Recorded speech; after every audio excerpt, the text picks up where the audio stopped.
ছোট ছিলাম সেটা হাতে বলি। So anyway, welcome মাশরাফি ভাই। তবে কি দুর্নীতি মুক্ত করতেই বোর্ড সভাপতি হচ্ছেন মাশরাফি বিন মুর্তজা? আসিফ মাহমুদের সঙ্গে মিটিং শেষে লাইভে এসে সুখবর দিয়ে যা বললেন বাংলাদেশের ড্যাশিং ওপেনার তামিম ইকবাল। ছোটবেলা থেকে তামিম ইকবালের খেলা দেখে বড় হয়েছেন ক্রীড়া মন্ত্রণালয়ের উপদেষ্টা আসিফ মাহমুদ।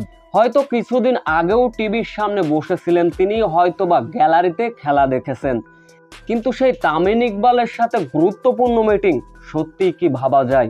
প্রথমে বিসিবি বক্সে পা দিলেন তামিম ইকবাল, তারপরে হাজির হয়ে গেলেন উপদেষ্টা আসিফ মাহমুদ।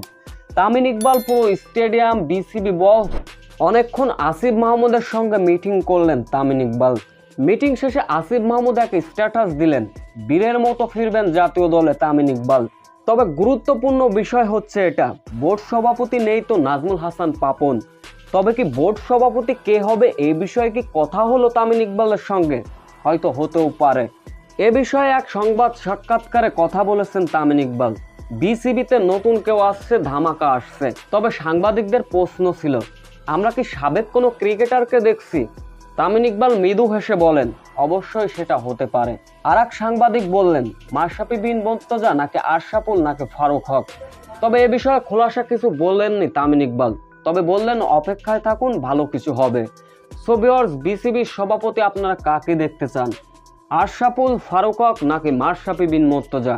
এ বিষয়ে অবশ্যই আপনাদের মূল্যবান কমেন্ট করে যাবেন।